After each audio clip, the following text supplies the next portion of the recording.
Vamos esperar mais uns 5 minutinhos, Paulinho, para dar tempo de todo mundo entrar. Por favor.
Paulinho, acho que a gente pode ir iniciando já. Então tá. Bom, primeiramente, boa noite. Acho que devem estar me vendo e me ouvindo, né? Para quem não me conhece, eu me chamo Paula, sou médica, infectologista, e eu queria entender um pouquinho quem que é o público que está hoje aqui comigo. É médico? Tem profissional não médico também? Tem da direção, do administrativo, né? E aí os médicos, o doutor Nivaldo, que é o responsável técnico da UTI, o Valdemar, que é um dos visitadores, e os demais plantonistas. Tá.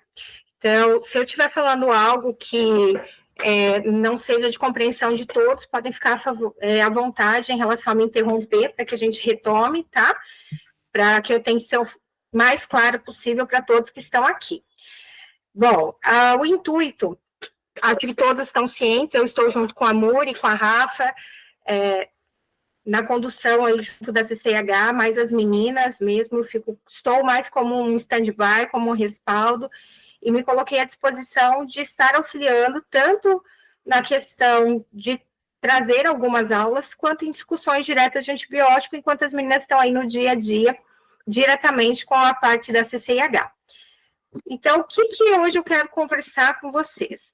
Um pouquinho sobre as principais infecções relacionadas à assistência à saúde. Por que isso é importante e em que contexto a gente vai entender sobre isso? Então, quando eu falo de IRAS, eu estou dizendo que é o evento adverso mais prevalente que acontece com um paciente em regime de internação.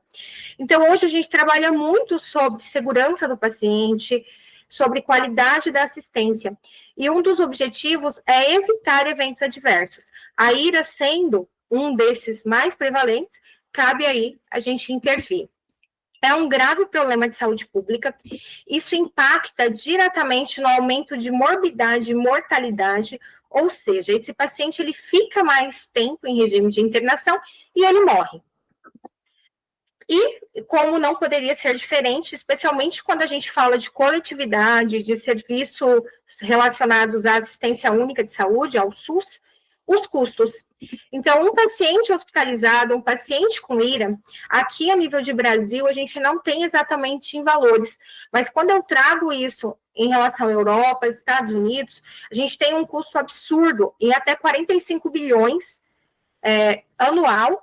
Aqui no Brasil, o que a gente identifica é que uma internação de um paciente que desenvolve uma infecção ao longo do caminho, ela aumenta em 55% de gastos. Ou seja, quando a gente recebe esse valor através de um pacote e eu tenho um custo muito mais alto, eu reduzo o ganho, eu reduzo também os benefícios que eu posso trazer ali dentro daquela localidade. E aí, o que tudo isso vai gerar? É o que eu disse ali inicialmente, é o impacto negativo. Ele está diretamente atrelado à segurança do paciente e à qualidade do serviço de saúde. Então, quanto mais infecções relacionadas à assistência à saúde eu tenho, menos qualidade eu ofereço. Então, é inversamente proporcional.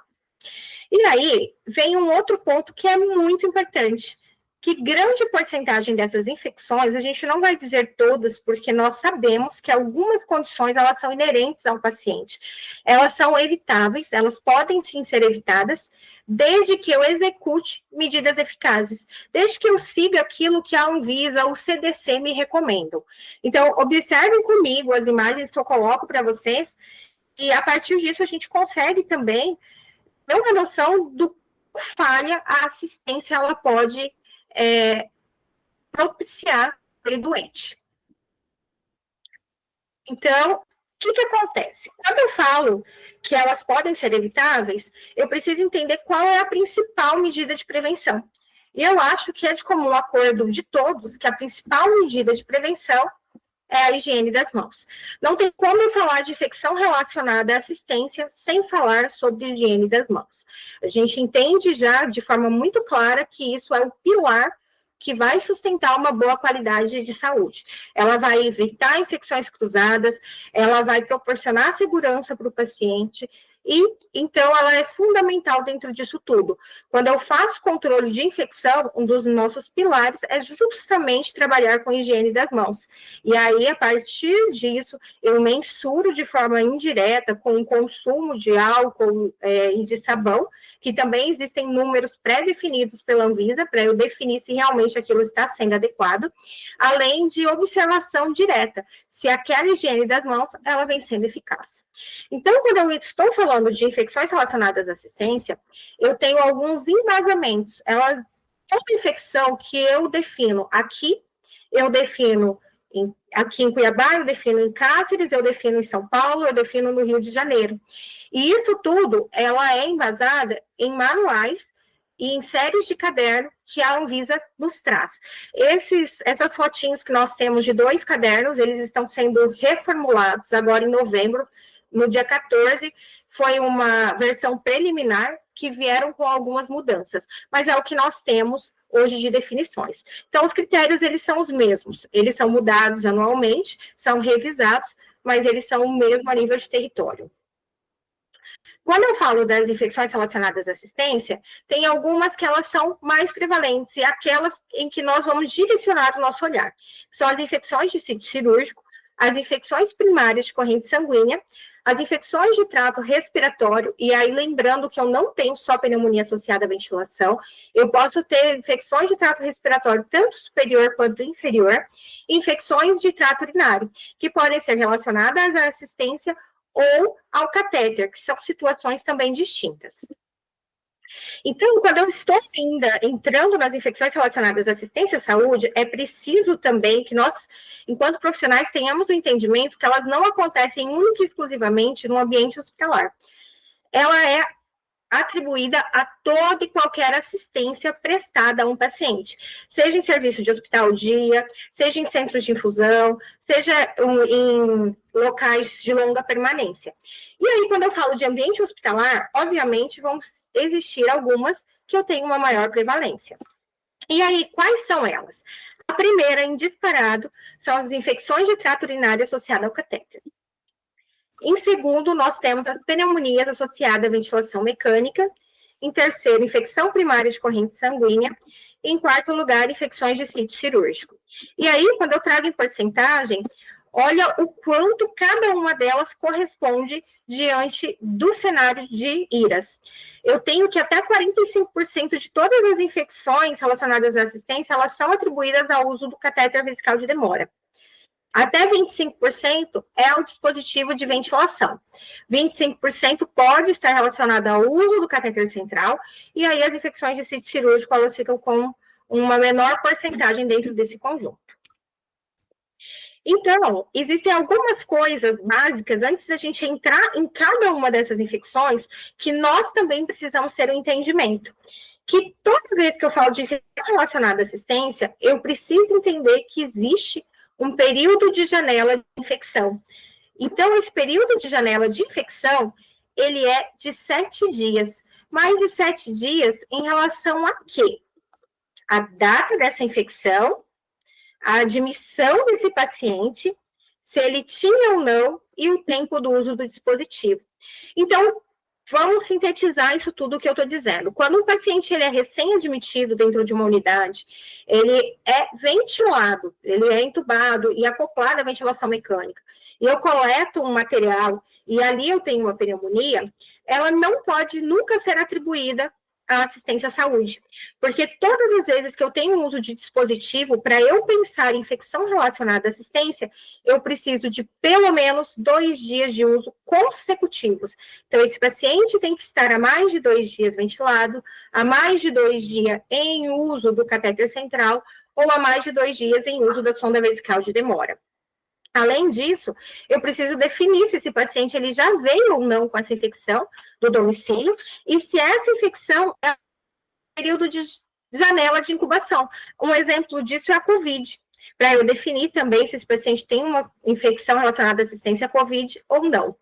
E aí, esse período de janela, que a gente contabiliza 7 dias do início desses sintomas, e aí eu posso ter 3 dias antes, a data do início, e 3 dias depois. É o que eu contabilizo para que eu consiga fechar uma infecção relacionada à assistência. Quando eu falo da mais prevalente, que é a infecção de trato urinário, aqui a gente tem exemplos claros de coisas que nós não devemos vivenciar e que, infelizmente, ela é muito frequente, que é o mau acomodamento da sonda vesical, com ela muitas vezes estando ali ao chão, com essa sonda acima da cintura desse paciente. A gente sabe que os dispositivos, eles têm sistema de antirrefluxo, mas nem sempre isso é totalmente eficaz. Então, a gente começa com algumas questões ali que na própria imagem a gente consegue identificar. Então, a ideia seria ser mais interativo, mas eu não consigo visualizar vocês com essa tela. Então, eu vou mudar aqui um pouquinho.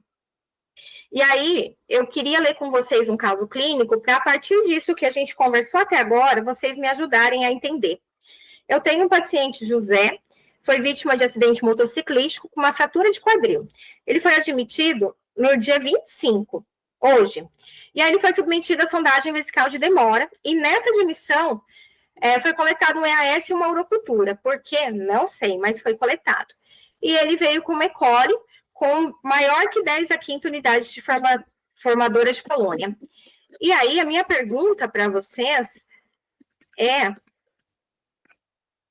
Aí eu tenho mais um. Vamos ler os dois antes da gente conversar. Tem o Pedro, de 72 anos, foi internado por um AVH, hospitalizado há 7 dias e está em uso de sonda vesical A3, devido à necessidade de sedação com RAS -5. Ele apresentou febre, uma temperatura de 38,2, foi realizado um rastreio infeccioso, uma urocultura, que também veio uma E. coli maior que 10 a quinta e ele não tinha outros achados. E aí a pergunta realmente que eu tenho para vocês é se o primeiro paciente ele tem ou não uma infecção relacionada à assistência.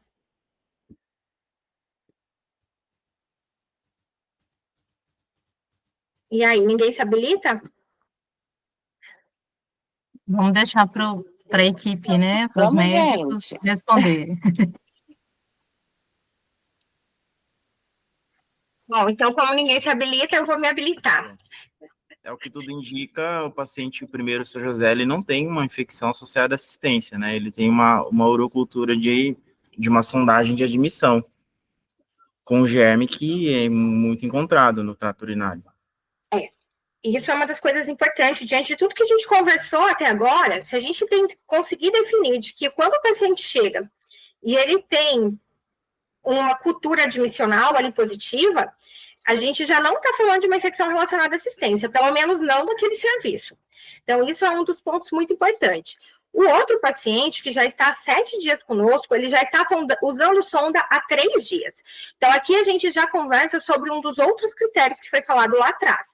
Eu preciso estar em uso do dispositivo por um período maior que 2 dias. Então, opa, pera lá. Aqui eu já levanto um sinalzinho de que realmente esse paciente pode ter uma infecção relacionada à assistência. E aí eu vou procurar uma outra coisa, que são os sinais e sintomas. Não basta, quando eu falo de infecção de trato urinário, não basta só uma urocultura positiva e o uso da sonda para eu definir que aquele paciente tem uma infecção relacionada ao uso do dispositivo. Eu preciso de critérios. E aí, lembrando sempre que quando eu estou falando de IRAS, eu falo de critérios que eles são já pré-definidos. Não sou eu, Paula, não é Muriel, não é Solange, e nenhum de vocês que vão criar. Eles já existem. E aí, para eu definir realmente que um paciente tem uma infecção de trato urinário associada à sonda, eu preciso de um dos seguintes sinais e sintomas sem outra causa. Então, eu preciso ou de febre, que aqui ele traz para a gente maior do que 38, dor ou desconforto suprapúbica, dor ou desconforto lombar, hematúria, urgência miccional, aumento da frequência miccional, disúria, e a gente sabe que vai ter algumas questões que eu não vou conseguir definir se esse paciente estiver ventilado, se esse paciente estiver sedado, porque ele não vai ter esses relatos para mim. E além disso tudo, eu preciso sim, aí eu preciso da minha cultura positiva com até 2 espécies. Então, esse primeiro paciente, apesar de eu pensar que possivelmente ele tem uma infecção relacionada à assistência, eu não consigo fechar critérios epidemiológicos para ele, porque eu não preencho os seguintes sinais e sintomas todos, né? Paula, e se ele Oi. não estiver fazendo febre, mas fazendo hipotermia, também considera? Para adulto não, só para criança. Ok. Tá? Para adulto a gente tem os critérios são diferentes. E aí, existe um fluxograma bem bonitinho, que o manual traz para nós, do que fazer e como que esse paciente vai preencher ou não. Que, em resumo, é tudo aquilo que nós acabamos de falar.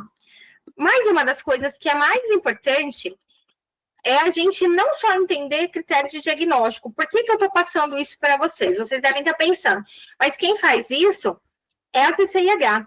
Sim, mas muitas vezes a gente tem um prontuário erroneamente trazido como uma IRA, e prontuário que pode ou não ser judicializado, e da mesma forma que o oposto também acontece. Então, é importante que toda a equipe entenda o que são esses critérios e como eu preencho esses critérios, para daí sim a gente entender o que realmente está acontecendo na minha unidade. E aí vem uma das coisas principais, que é o maior objetivo nosso, que é entender quais são as medidas de prevenção. E aí, qual é a primeira maior medida de prevenção quando eu falo do catéter vesical de demora? É não usar. Então, se eu não uso o catéter, eu não tenho como ter infecção relacionada ao uso do catéter. E aí vem alguns pacotes, alguns bundles, que cada literatura vai trazer de uma forma. E o que a gente tem em relação às principais medidas?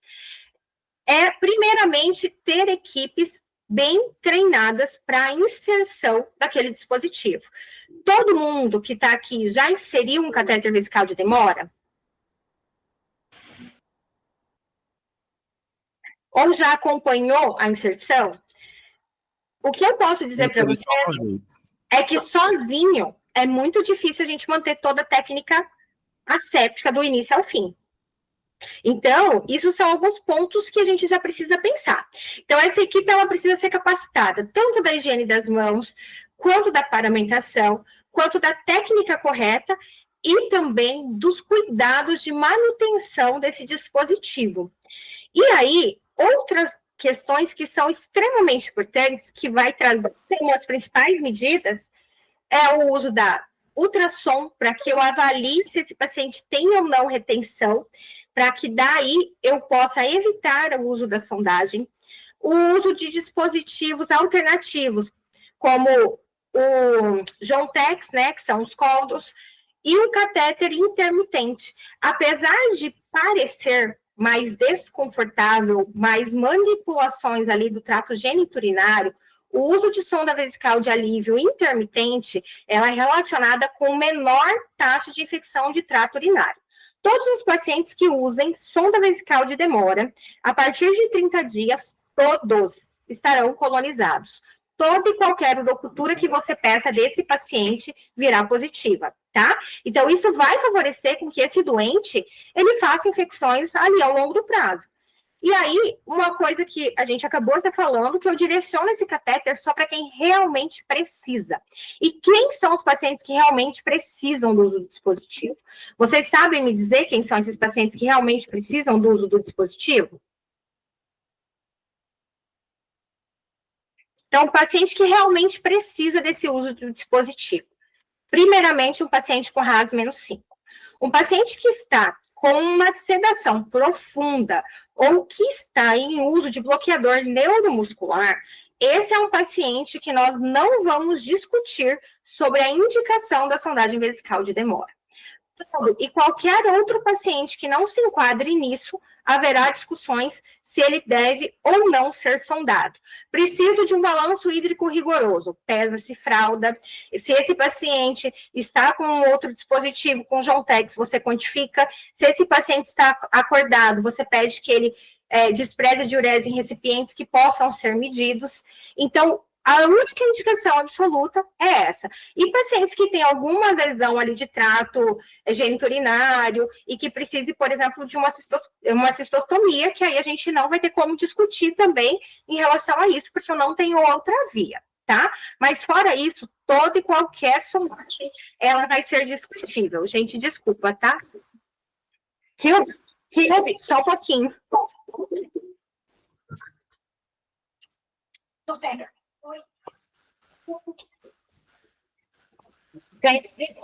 Aí que chegou a gente em casa, o cachorrinho fica desesperado. As crianças chegaram. E aí, quando eu ainda estou falando da sondagem vesical e dos meus dispositivos para que eu possa evitar, o que a gente conversou antes, que a gente vai chover um pouquinho no molhado, que é a higiene das mãos. Existem sempre 5 momentos de higiene das mãos. E todo paciente que também está em uso do dispositivo, existem 5 momentos de higiene das mãos centrado para aquele dispositivo, que eu não vou ficar discutindo com vocês, porque está aqui na imagem e depois vocês vão ter acesso a isso. E aí existem ainda algumas outras formas que a gente também pode lançar mão que vão nos auxiliar a evitar essas infecções, que é o uso de sistema de drenagem fechado. Quando eu falei para vocês que todo paciente de sonda, com 30 dias, ele vai estar com aquela cultura ali positiva, eu estou falando de sistema fechado, tá?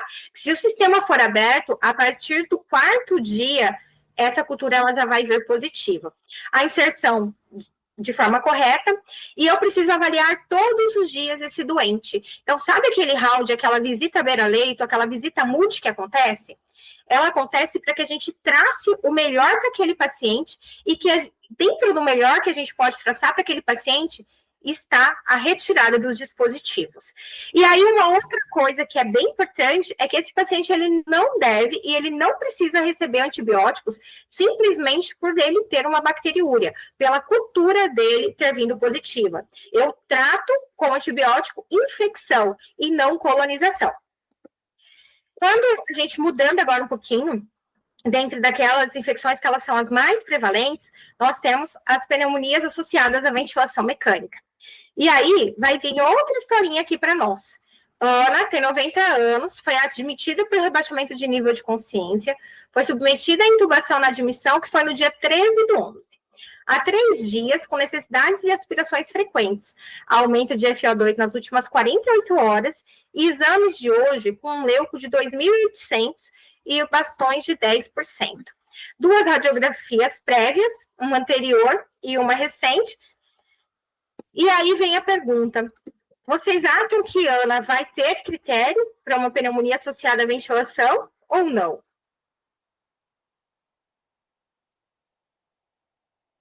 Acredito que sim. Então, vamos lá. Vamos levantar algumas das coisas para ajudar a gente nesse raciocínio. Tempo do uso do dispositivo, Ana já preencheu, né? Maior que 2 dias. Janela do período de infecção, de quando ela piora 3 dias depois e 3 dias posteriores, a gente está nela. Então, a gente já tem algumas questões aí, e o tempo de internação, maior de 48 horas, Ana também tem. Então, a partir disso, a gente precisa entender que a pneumonia associada à ventilação, ela pode ser definida de 2 formas. Vocês viram que eu coloquei uma radiografia, mas existe fora essa questão da radiografia e de tudo que a gente vai conversar, eu posso definir PAV tanto clínica quanto microbiologicamente. Por quê? Nem sempre eu consigo realizar a cultura de um material, de um lavado broncoalveolar ou de um aspirado traqueal. Muitas vezes eu não consigo lançar mão disso. E aí vem a minha possibilidade de definir a pneumonia associada clinicamente. Então, quando eu falo de PAV, que eu fecho critérios clínicos, vocês vão ver que as duas elas têm uma coisa em comum, que é a alteração radiológica nova, persistente ou progressiva. Se esse paciente ele já tem alguma alteração pulmonar prévia ou é um paciente que tem alterações cardíacas, eu preciso de radiografias seriadas. Então, eu preciso de mais de uma imagem que me mostre essa piora. E eu preciso de mais um, né, dos sinais e sintomas que eu vou ter aqui. Febre maior que 38, leucopenia menor que 4.000 ou leucocitose maior que 12.000. Quando eu falo de criança, aqueles bastões eles vão ser importantes para mim. Quando eu falo de adulto, não, eu considero níveis absolutos. E se eu tenho alteração de nível de consciência, de pacientes que estejam maiores que 70 anos. E além disso, eu vou precisar de alguns sinais e sintomas. Que aí, esses sinais e sintomas podem ser todos esses que estão em tela. Eu preciso procurar ativamente que aquele paciente piorou do ponto de vista respiratório. Porque muitas vezes essa alteração radiográfica que eu estou vendo, por exemplo, no paciente com uma IC, pode ser mais sugestiva de uma congestão. Esse paciente pode estar leucopênico por um outro motivo, que pode ter sido da admissão dele. E aí, então, eu vou buscar alterações realmente do ponto de vista respiratório. E quais são esses sinais e sintomas que eu posso ou não encontrar? Surgimento de secreção purulenta, ou mudança da característica, ou aumento da necessidade de aspiração. Por isso é importante a gente registrar isso de forma adequada também em prontuário, tanto por parte médica quanto da fisioterapia, porque isso vai ajudar a CCIH a ter critérios para definir. Se eu passo a ter apneia, taquipneia, dispneia ou tosse, que é um episódio novo ou piorou, esse paciente não tinha e passou a ter. Quando eu tenho alterações de ausculta pulmonar, que por isso a importância também de atualização de exame físico e não copia e cola em prontuário. E quando eu tenho piora de trocas gasosas, queda de saturação, aumentou a oferta de oxigênio por pelo menos 2 dias. Então, para eu definir a pneumonia clinicamente, eu precisei da alteração radiográfica, de um desses sintomas que entram entre febre, leucopenia ou leucocitose ou alteração de nível de consciência, e 2 dos sinais e sintomas. Para daí, sim, eu conseguir definir que aquele paciente tem uma pneumonia associada à ventilação. Quando eu consigo ter material microbiológico para isso, além daquilo que eu conversei da questão clínica, eu vou procurar algumas condições, que é uma hemocultura positiva sem outro foco, ou seja, o paciente foi admitido e ele evoluiu com uma pneumonia, que eu tenho documentada, e ele veio com uma hemocultura positiva de um germe, de um pneumococo, por exemplo, que a gente sabe que é um germe relacionado a pneumonias ali. E eu não tenho outro foco. Então, isso pode ser uma cultura quantitativa do meu aspirado traqueal, uma cultura positiva do tecido pleural, do tecido pulmonar, desculpa, isso não é habitualmente feito, né? A gente não faz biópsia habitualmente de pulmão para isso, ou uma cultura positiva de líquido pleural. E aí, eu posso também ter só alterações em relação à celularidade desse lavado broncoalveolar e não necessariamente a presença da bactéria também. E existem algumas outras formas que a gente não tem tão disponível, pelo menos aqui não no Mato Grosso, mas que também nos auxiliam. Existem alguns micro-organismos que a gente consegue coletar urina, e aí eu faço a detecção do antígeno, como a legionela. Quando eu faço sorologia para alguns patógenos, como o gênero Chlamydóphila, e aí eu consigo também definir, faço essa sorologia, quando eu tenho aumento também de sorologia, são alguns critérios que atualmente a gente não utiliza.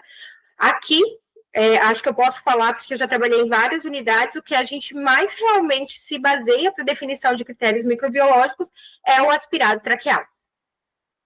E aí, não menos importante, que é realmente um dos principais focos da nossa aula, são as medidas de prevenção. Então, assim como a infecção de trato urinário, a principal medida que eu tenho é o não uso do dispositivo, aqui também será o não uso do dispositivo. Mas a gente sabe que quando eu falo de assistência ventilatória, alguns pacientes, eles não são passíveis de manejo sem a ventilação.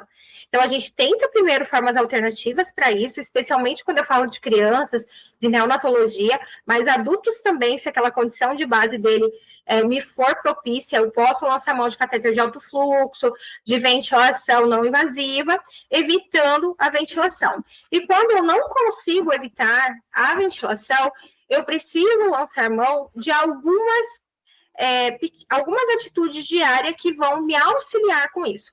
A gente entende que o principal mecanismo da pneumonia associada à ventilação são microaspirações, que elas acontecem com frequência, isso não tem como evitar. Então, eu vou buscar, uma das coisas que eu vou buscar é reduzir isso. Então, eu vou manter esse paciente em decúbito elevado, e aí a gente traz, em literatura, entre 30 a 45 graus, com um pequeno viés em relação aos 45, porque eu faço mais cisalhamento de pele. Então, se a gente pudesse recomendar, e esse paciente tiver tolerância a 30 graus, seria muito bom. Nível de sedação. Hoje, toda e qualquer pessoa que trabalha dentro de unidade de terapia intensiva não pode achar normal ter um paciente em RAS -5 dentro da sua unidade. Hoje, o que a gente sabe é que isso aumenta a mortalidade desse doente. Então, a ideia é sempre trabalhar com sedações mais leves, trazer esse paciente mais acordado. Eu brinco que a gente intuba já fazendo desmame de ventilação. A gente seda, a gente bloqueia, esse paciente desperta. Se eu posso já trazer ele para uma ventilação de suporte, isso para mim é sempre importante. Quando eu não posso deixar esse paciente tão superficializado, eu trabalho a gente deve trabalhar com a questão de suspensão diária de sedação, para que aquele paciente tenha um momento de despertar ali, isso também vai reduzir. E outras coisas não menos importantes, que é realizar testes de respiração espontânea ou outros testes, que a gente sabe, índice de TOB e por aí vai, para tentar fazer com que esse paciente saia o quanto antes da ventilação invasiva.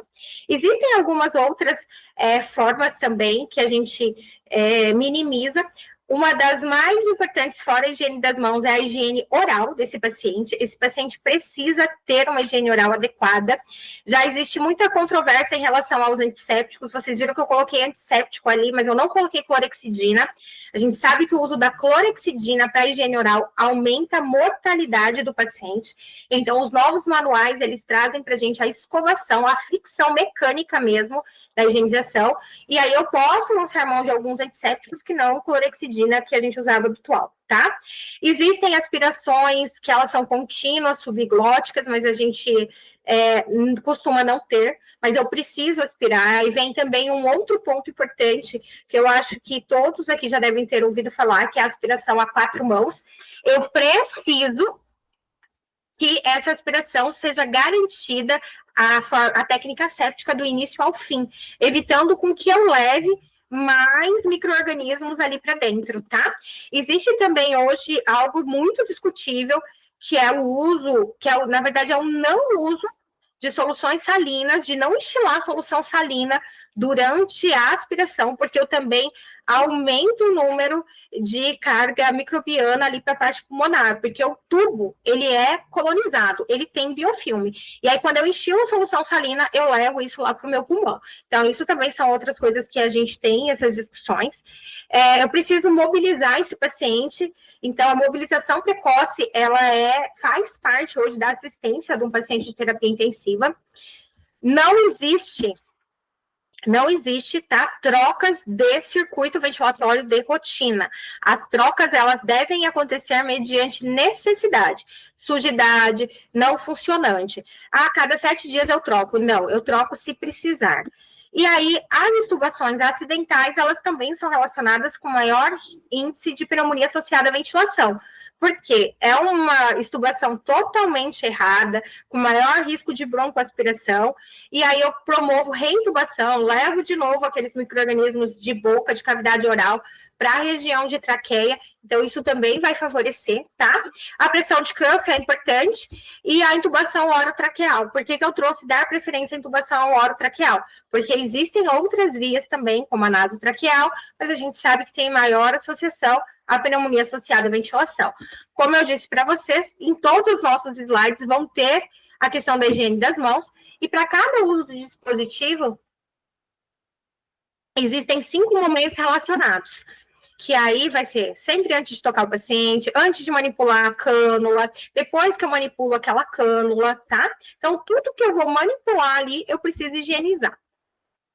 E aí, falando de infecção primária de corrente sanguínea, se eu dizer para vocês uma infecção que ela é muito, muito, muito prevenível, eu diria para vocês que é a infecção primária de corrente sanguínea. A grande parte delas realmente podem ser evitadas. E aí a gente tem mais uma historinha aqui para nós tentarmos interagir um pouquinho. A Alice, 18 anos, foi admitida no pronto-socorro, em protocolo de sepse, apresentando intensa fragilidade capilar, sendo necessária a realização de passagem de catéter venoso central.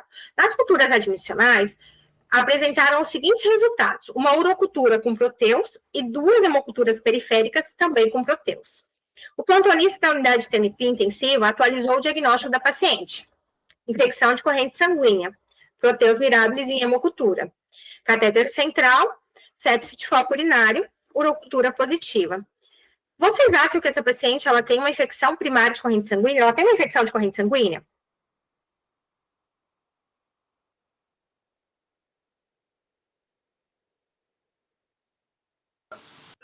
Não. Lembrando que eu vou contar que eu fiz 2 pegadinhas, eu fiz 2 perguntas em uma. Ela tem uma infecção de corrente sanguínea.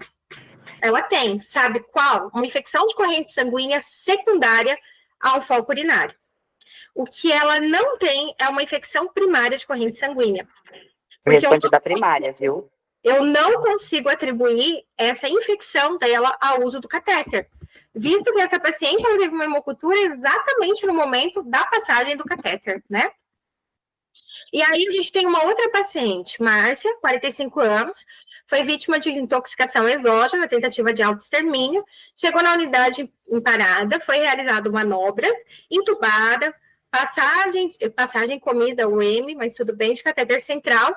Depois de 6 ciclos, ela retornou à circulação espontânea e ela foi encaminhada para a UTI. Depois de 8 dias de internação, ela começou a fazer febre, com temperatura de 39,1, instabilidade hemodinâmica. Em rastreio infeccioso, foi evidenciado 2 amostras de hemocultura com um Staphylococcus coagulase negativo e nenhum outro achado. Será que essa paciente tem uma infecção primária de corrente sanguínea? Sim. Bem mais propício que essa tenha, né? Eu tenho tempo de uso do dispositivo maior do que 2 dias, e eu comecei a ter um monte de outras coisinhas aí no meio. E eu escrevi que eu não tenho outro achado, então eu não estou achando mais nada ali nesse paciente. Agora, eu tenho o Mariano, que tem 72 anos, está em 6º PO de prótese de quadril, tem um catéter no jugular direito, que foi feito lá no centro cirúrgico, então tem 6 dias. Apresentou quadro confusional agudo, sonolência. No meu rastreio infeccioso, a urocultura não tinha nada. Tinha uma hemocultura negativa e uma hemocultura com acineto. Será que esse paciente tem uma infecção primária de corrente sanguínea?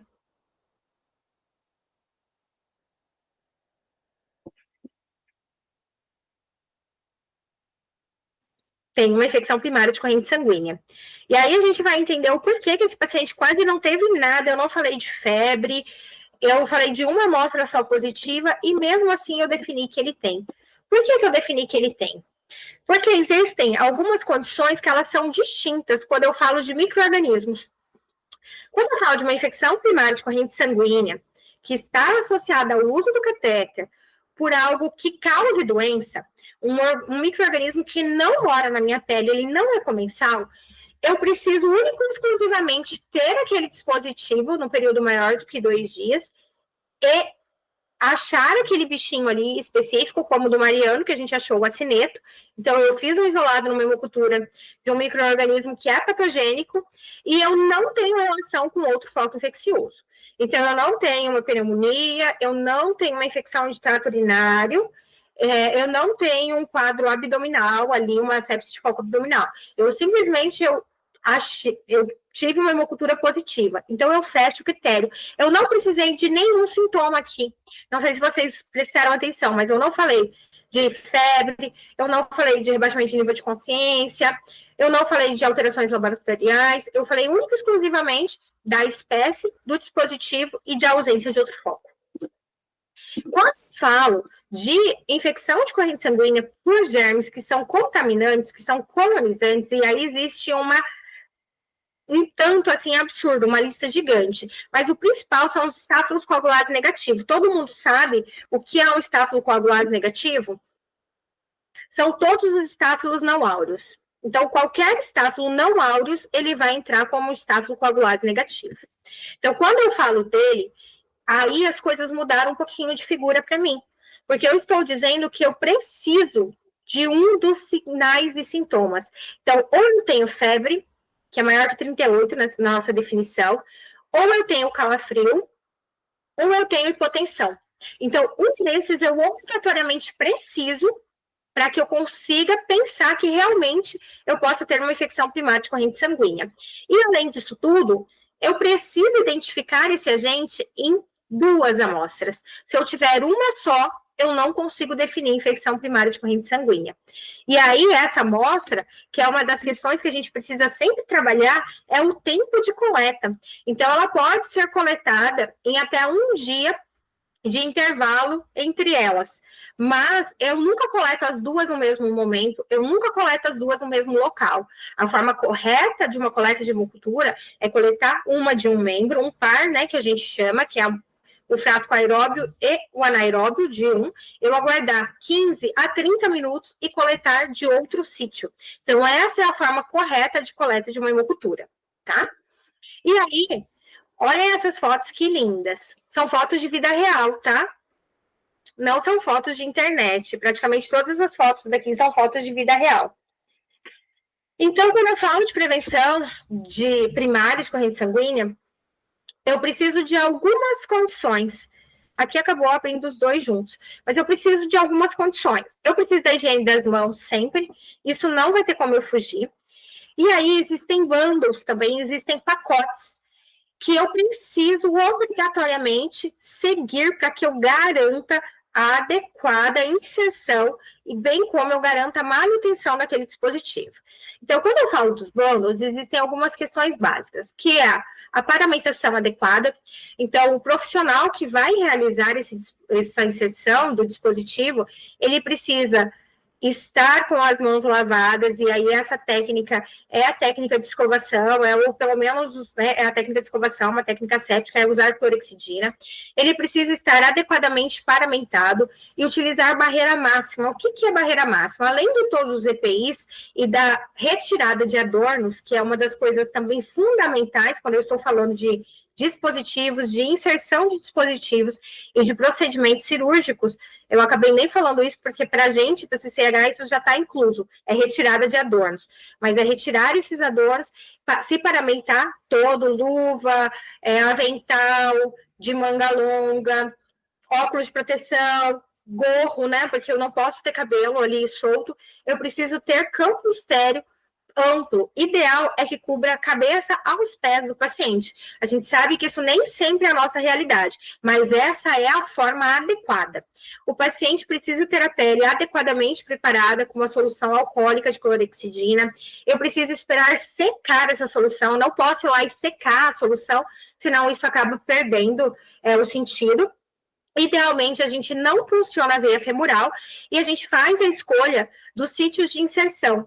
E aí, a escolha dos sítios de inserção, logicamente, ela vai ser baseada também na destreza do profissional, mas falando em infecção primária de corrente sanguínea, o sítio que tem menor taxa é a subclávia.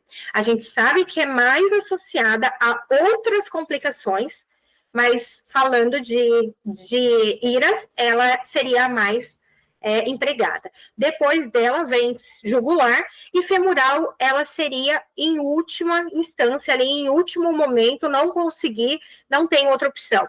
Outras questões que também são muito importantes, hoje a gente está no momento do uso de todo e qualquer procedimento ser guiado, né, pela ultrassonografia.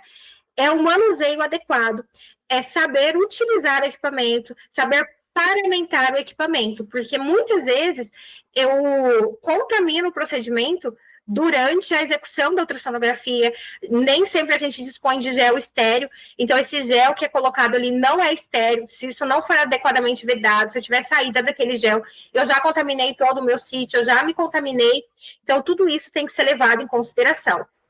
E não menos importante é a manutenção desse catéter. Então, primeira coisa, todos os dias na visita beira-leito, esse paciente precisa ainda ou não desse dispositivo. Ah, faltam 2 dias de antibiótico, mas esse paciente tem uma rede venosa ali, eu consigo fazer uma punção periférica. Então, tira. Esses 2 dias, eles podem fazer a diferença entre esse paciente cursar ou não com uma infecção primária de corrente sanguínea e aumentar absurdamente os custos e a morbidade daquele doente ali dentro da unidade, tá? E outra coisa também é que eu brinco que médico não tem olhos de ver. Quando a gente passa no leito, a gente ausculta o paciente e a gente não consegue olhar o sítio de inserção do nosso catéter. A gente não consegue olhar o curativo daquele catéter. Então, é importante que a gente também adquira esse hábito, que a gente olhe aquilo, que a gente avalie se a inserção tá boa, se eu tenho hiperemia, se eu tenho secreção ou não. E algumas outras questões que elas precisam ser empregadas, que muitas vezes elas acabam ficando mais a cargo da enfermagem, que são as trocas de curativo. Lembrando que primeiro curativo, ele é do profissional que fez a inserção. Nunca, jamais deve ser delegado o primeiro curativo a outro profissional que não foi aquele que inseriu o catéter, tá? Então, isso é uma das questões muito importantes. Não é sair do campo e deixar para a enfermagem fazer, isso é um dos pontos importantes, mas a troca desse curativo, ele fica voltado à enfermagem. Ideal de cobertura de curativo, seja sempre algo que me permita a visualização. Então, é o curativo transparente. E aí, usando uma cobertura estéreo transparente, essa troca, ela acontece a cada 7 dias. E quando eu uso a gaze, esse micropore, ele deveria ser estéreo, o que a gente sabe que também não acontece rotineiramente, tá? E aí essa troca, ela tem que ser mais periódica, pelo menos a cada 48 horas. Mas eu tô com um curativo ali transparente e tá com sujidade. O que eu faço? Ainda não tem 7 dias, eu troco, tá? Essa sujidade é algo que vai favorecer eu ter a infecção ali daquele ósseo e aí esse paciente perpetuar, poder evoluir com uma infecção primária de corrente sanguínea. E aí, existe hoje uma outra coisa que chama Scrub the Hub, que eu não sei se vocês também já ouviram falar, que é da higienização de todas as conexões, sempre antes de eu administrar qualquer fluido, qualquer medicamento. Então, todas as vezes que esse catéter for utilizado, precisa ser feita a higienização adequada daquelas portas. Então, pelo menos 5 a 15 segundos ali precisa ser higienizado para daí eu fazer a administração da medicação. Ah, mas no paciente em parada, isso também tem que acontecer? Também tem que acontecer. A gente prescreve, a gente administra a adrenalina não é a cada 15 segundos, então dá tempo de higienizar antes de eu administrar, tá? E aí a retirada do catéter, né? A retirada do catéter é fundamental. O primeiro ponto fundamental é não passar. Quando eu passo, para eu evitar, além de tudo aquilo, é tirar ele o quanto antes. E eu preciso ter uma outra coisa em mente que acontece com muita frequência. É a não troca de um catéter passado em condições duvidosas. Por exemplo, um paciente admitido no trauma, que foi passado um catéter em vigência de uma situação de urgência e emergência. Esse catéter, muitas vezes, não foi utilizado barreira máxima, eu não garanto total técnica séptica do começo ao fim. Esse catéter tem que ser trocado em até 48 horas. Da mesma forma que eu não realizo troca pré-programada. Por exemplo, o catéter foi passado num paciente da UTI, um paciente que estava estável, eu passei com tranquilidade, eu garanti toda a asepsia, toda a técnica estéreo ali daquele catéter, eu não troco ele a cada 7 dias, a cada 14 ou a cada 3 semanas, com definição de tempo. Isso não existe, tá? A troca do catéter, ele é mediante necessidade que a gente vai basear em sinais e sintomas.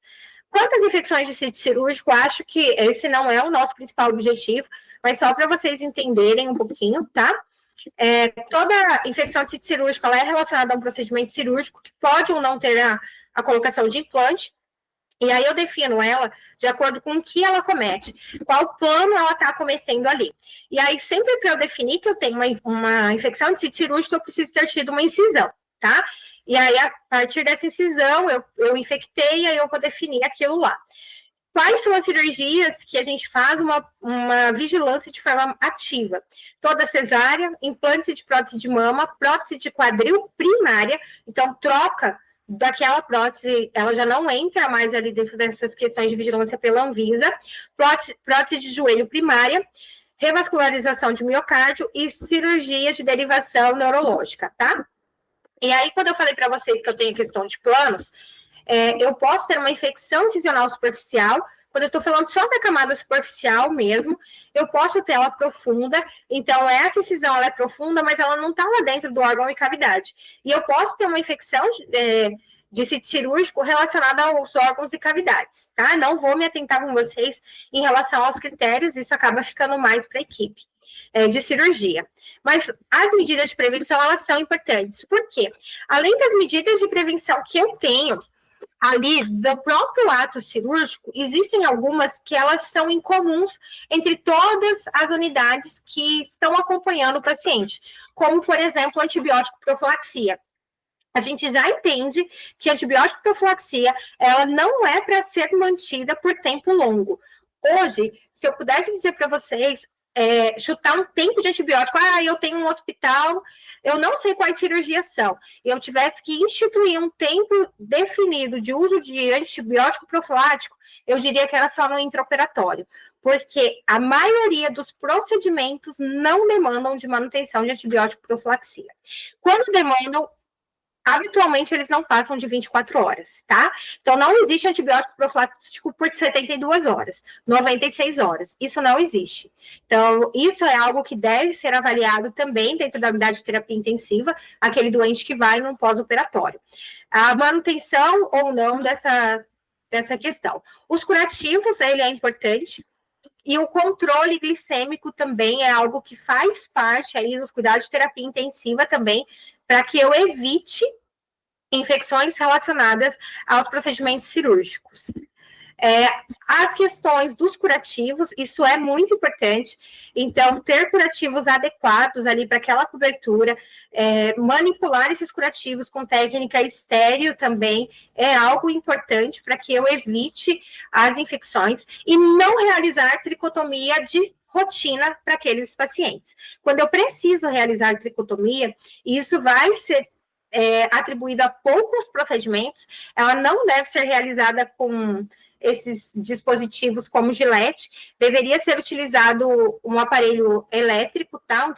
Um tricotomizador eletrônico ali, para que a gente não faça lesões ali de pele, não crie portas de entrada, e ela idealmente deveria ser realizada dentro do centro cirúrgico, ou com o menor tempo possível de intervalo para o procedimento.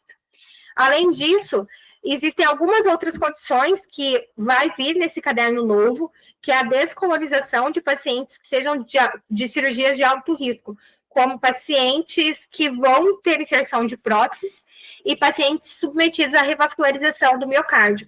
Essa descolonização ela é relacionada ao alvos estáfilo áureos, tá? Acho que de via geral era isso. Peço até desculpa pelo adiantado um pouquinho da hora, né? A gente acabou até falando bastante.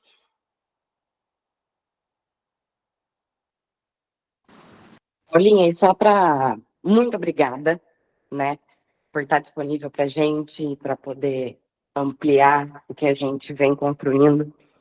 E daí, só para poder situar os outros que às vezes não acompanham tanto a gente, que na realidade nossa coisa é muito administrativa, né? Então a gente passa ali mais para buzinar, enfim. Em relação a essa questão dos bundles, no regional e no hospital, nos dois, né? No anexo e na sede, a gente está em 2 momentos de implantação diferentes, tá? Então, no decorrer do ano passado, a gente ficou nessa questão de treinamento, higiene das mãos e tal, e agora a gente veio para os bundles. E aí nós temos no hospital, nos dois, na realidade, nós já fazemos a nossa auditoria da CCH em relação à adesão ou não aos bundles, tá? No anexo, a gente já conseguiu dar um passo além, que a gente vai começar com os profissionais da equipe multi, aplicando diariamente o bundle de prevenção para os 3 principais ciclos, tá? Isso aí deve começar ao longo dessa semana, e a nossa auditoria ela já acontece nos 2 hospitais, exatamente para a gente poder entender melhor aonde está a fragilidade, para que a gente haja na fragilidade, tá? Então, foi de muito grande valia, porque a gente começa a entrar nessa questão dos bundles agora também, enquanto setor mesmo, né? Muito obrigada. Acho que assim, se eu puder reforçar algo em relação aos bundles, a gente tem várias funcionalidades dentro de um bundle. Primeira coisa é garantir seguridade daquele procedimento. Mesmo que alguém verbalize para mim que foi tudo bem, se eu não documento aquilo não foi tudo bem. Da mesma forma que eu identifico a fragilidade. Por exemplo, como eu vou saber que um catéter foi passado que não foi contemplado toda a técnica estéreo, porque era uma situação de urgência, a gente entende que isso acontece. Como é que eu vou saber se aquilo não foi documentado? Então, quando eu coloco que foi mais de uma tentativa de punção, ou que teve mudança do sítio de punção, não é porque eu quero dizer que o coleguinha, o colega que foi puncionar, ele não conseguiu. Não é isso. Eu quero dizer que na mudança dele de sítio, talvez eu possa ter tido uma falha de asepsia. Porque se eu preparo o sítio alto e eu passo para o sítio baixo, eu mudei tudo, eu arrastei tudo. O ideal era começar aquilo ali do zero. Mas a documentação é importante para a gente acompanhar aquele paciente. E aí, quando eu aplico a isso, voltando, como eu falei da sonda, ninguém faz sozinho. E ninguém faz nada sozinho mesmo. Eu não faço sozinho a inserção do catéter, eu não faço sozinho a sondagem. Quem está ali te auditando na inserção, ele funcionaria como um anjo da guarda do paciente. É ele que vai sinalizar. Ô, Paula, a hora que você foi colocar o capote, você bateu a sua mão ali no suporte de soro. Às vezes a gente está tão envolvido com o procedimento que a gente não percebe aquilo. Então, essa sinalização é o que vai garantir essa seguridade ali para aquele paciente. E quando eu falo da manutenção daquele dispositivo, que também existem checklists, bundles para isso, eu consigo documentar todos os dias que aquele cuidado vem sendo feito, que foi discutido em visita multi se aquele dispositivo deveria ou não ser mantido, porque isso faz parte do checklist daquele bundle. Se aquela sonda ela estava adequadamente fixada, porque eu sei que se ela não estava fixada de forma correta, eu posso favorecer aquele paciente a ter infecção. Então, além de eu garantir essa segurança do paciente, eu documento toda e qualquer atividade assistencial que eu realizo, visando a segurança desse paciente. E uma coisa, para quem está ali na ponta, que talvez ele não saiba, é que todo bando de inserção, né, especialmente os de inserções, eles são direcionados para a agência, para a vigilância de saúde, né, para a Anvisa. Então, eu faço a alimentação de um sistema que chama Line Survey mensalmente, e eu coloco quantos catéteres foram inseridos e quantos foram usados os bundles. E desses bundles, quantos foram contemplados do início ao fim. Então, tudo que vocês fazem, ele é reportado para a Anvisa. Independente, se vocês não preenchem nada, é como se vocês não fizessem nada. Então, isso é um outro ponto que precisa desse entendimento. Então, o preenchimento ele é fundamental aí, tanto para a garantia dos processos de segurança do paciente, quanto para a garantia da instituição, porque esses dados eles são compilados e depois eles são anualmente partilhados.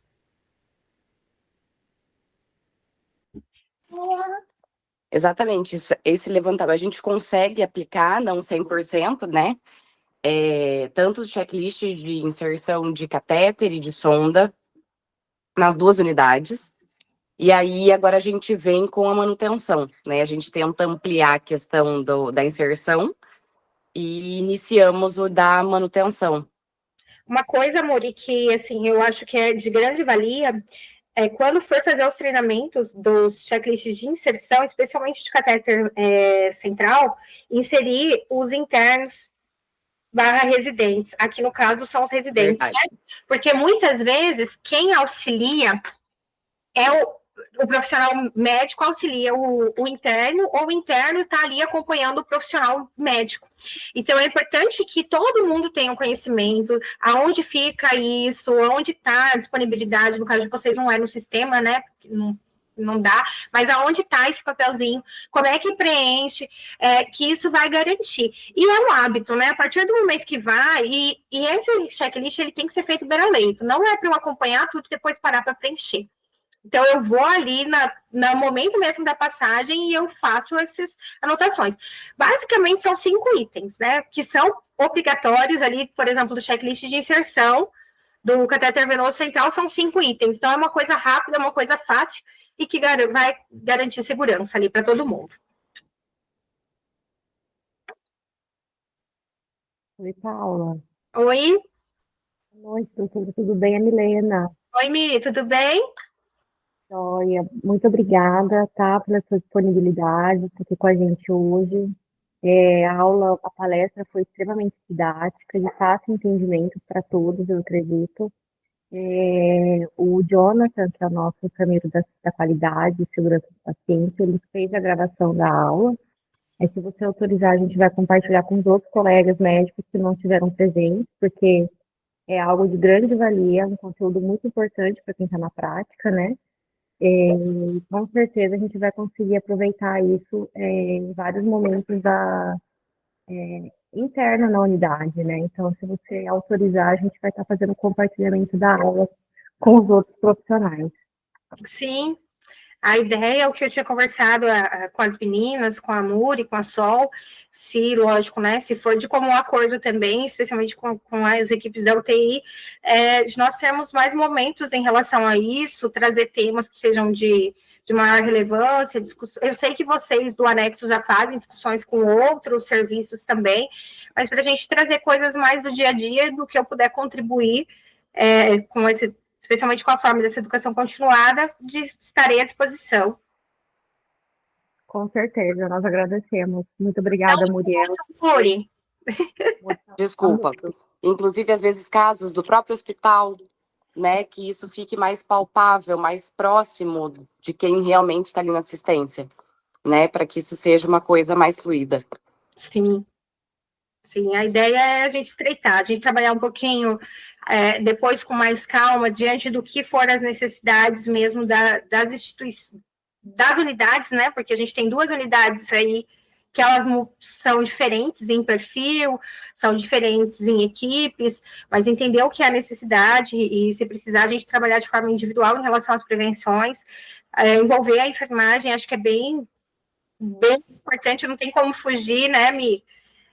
Isso, porque muito das questões das aplicações desses bundles, eles são vinculados à assistência da enfermagem, ao dia a dia da enfermagem, trazer um pouco a parte médica também para entender sobre isso, porque é o que eu falei ali durante a aula. Infelizmente, e eu posso falar, porque eu sou enfermeira também, que nós, enquanto médicos, não temos olhos de ver.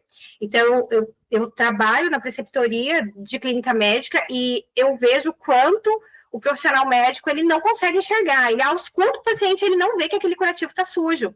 Então, eu faço os residentes, eu acompanho os residentes da terapia intensiva também, eles voltarem nos leitos, para eles me mostrarem, voltar para mim e me dizer o que eles enxergaram ali que está errado.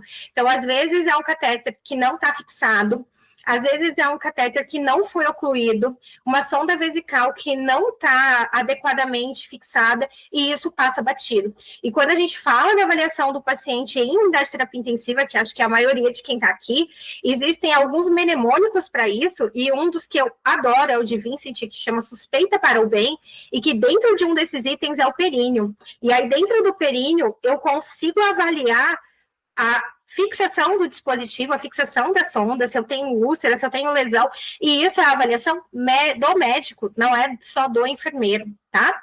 Então, eu acho que a gente precisa construir isso, esses olhos de ver em relação ao nosso doente. É isso que muda a qualidade da nossa assistência, isso que reduz tempo de internação e reduz o que não é menos importante, que é custo, né?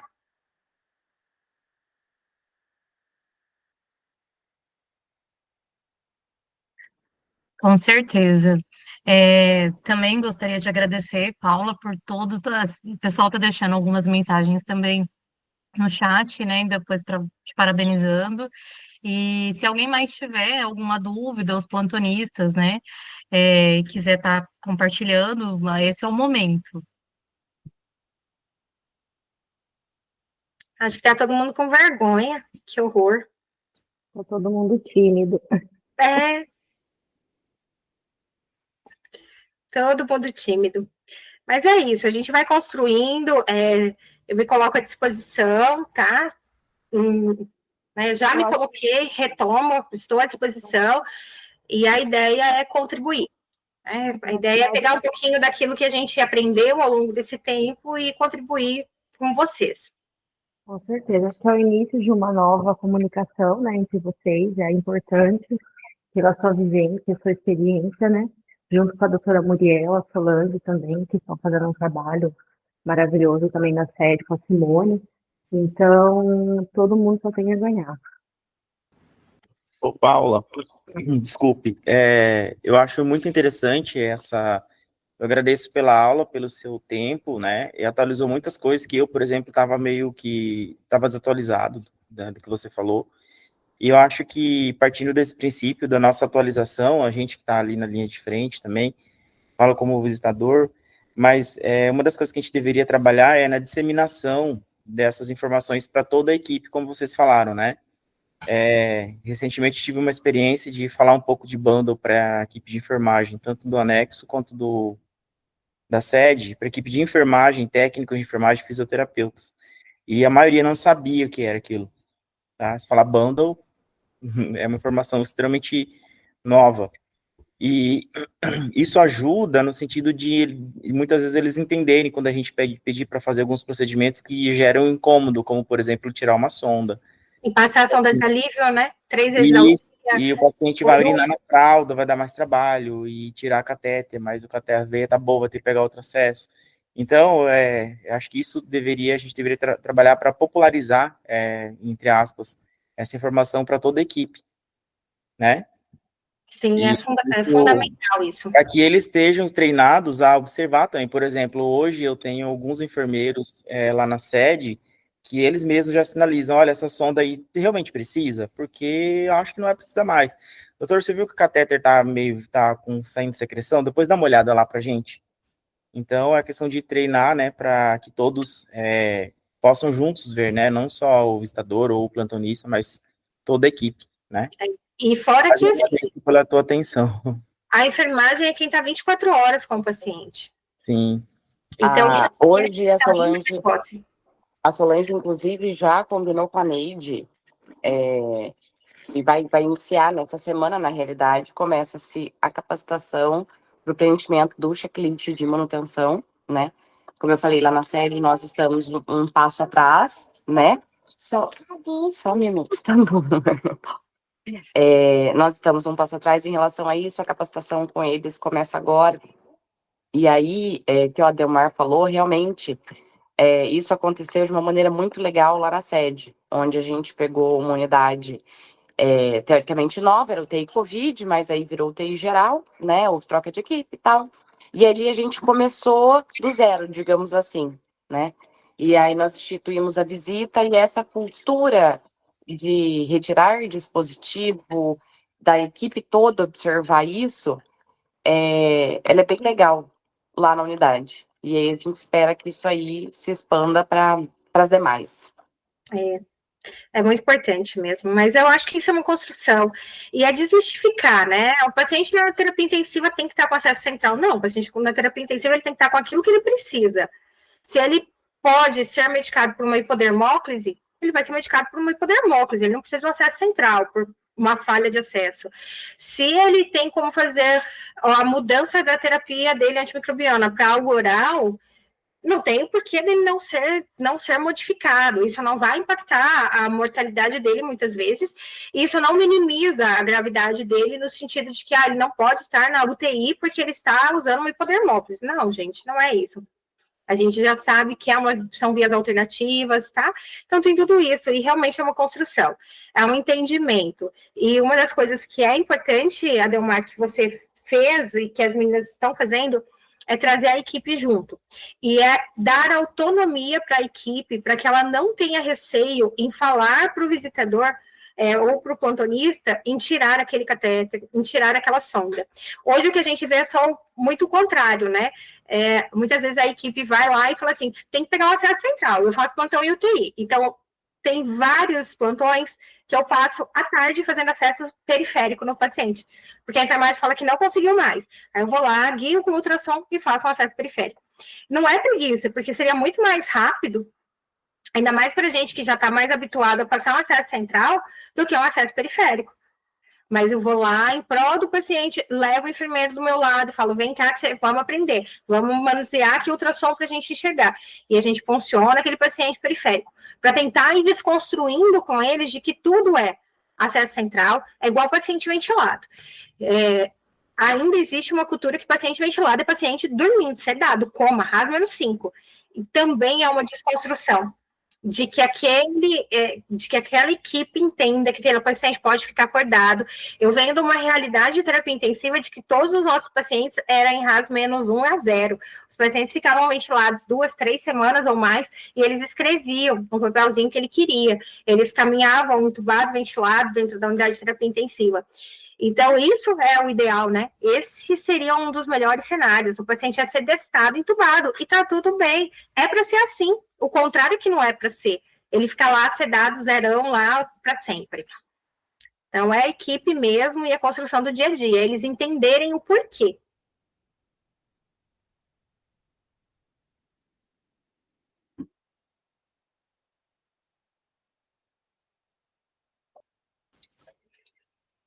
Acho que é isso, né, meninas, meninos?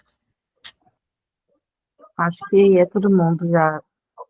O Adelmar deu uma contribuição muito importante, né? O Waldman também vai estar disponibilizando a filmar a aula para os outros colegas.